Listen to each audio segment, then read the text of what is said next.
We all remember the first time that we saw Quintus Lentulus Batiatus.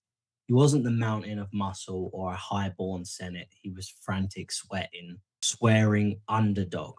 But there was a secret weapon behind the character that House of Ashur Season 2 desperately needs. I call it the John Hannah effect.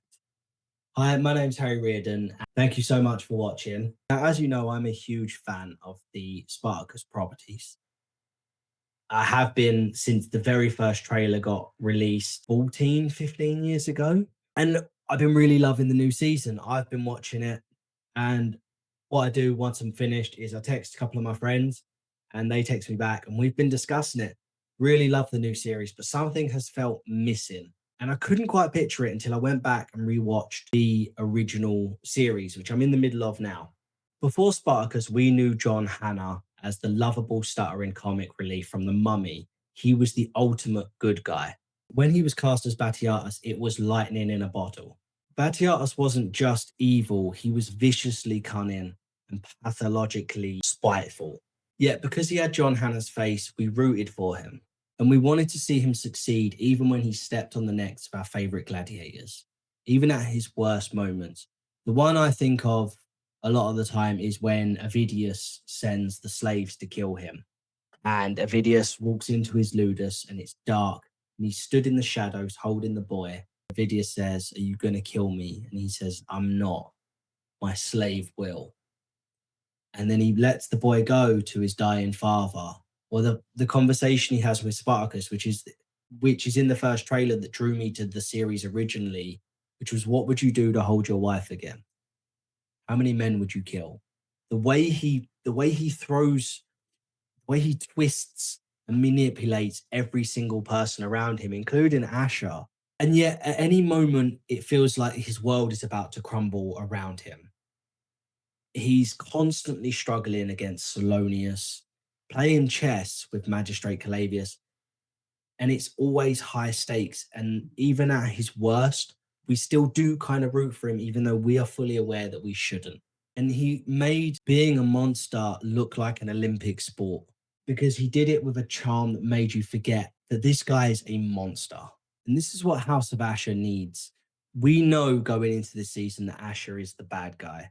He's the honest evil of the series. And I believe that for season 2, I am reading off of a script. I never do scripted content, but I wanted to get this right, so I wrote it all down. So you do have to bear with me just a little bit. I'm very new to all of this.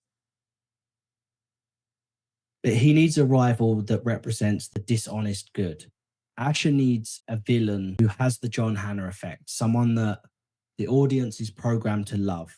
It needs a Lannister, a golden boy of Capua. Somebody with that charm and charisma, somebody who treats his gladiators like sons in public, but is actually more elitist than Batiatus ever was.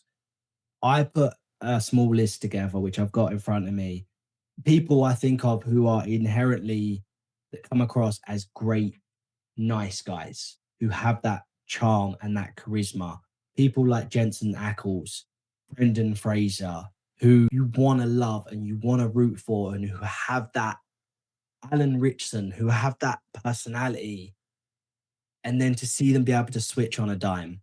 And he doesn't need to be a physical threat like Theocles, but he should be a threat in both ways. Someone who can politically dismantle Ashur, but also, like Batiatus, was a trapped animal in a corner, and he always found a way out till he didn't. Because the magic of Spartacus was never just the gore. It was the petty, vitriolic jealousy between men who wanted to own the world. And the games of chess they played, with oftentimes our favorite gladiators being the pieces on the board that were being knocked off. And they never cared about who they hurt to get what they wanted. But those are just my quick thoughts of what I really want to see in season 2. Please let me know what, if they ever were going to do this. I mean, season 2 hasn't been announced, but what actor you would want to see.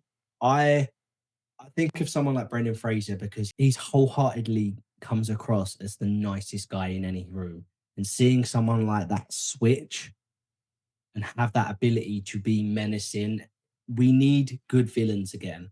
I think of Solonius, Batiatus. Magistrate Calavius. There are so many people in that first series whose names stuck with us and whose evil acts left us feeling some kind of way. And as much as I do love the new series, that's what I feel it's been missing. A real villain. Someone that we love to hate and we hate to love. Anyway, those are just my quick thoughts. Please let me know what you think down below. Make sure you like and subscribe, and I shall see you in the next one. Thank you so much, guys.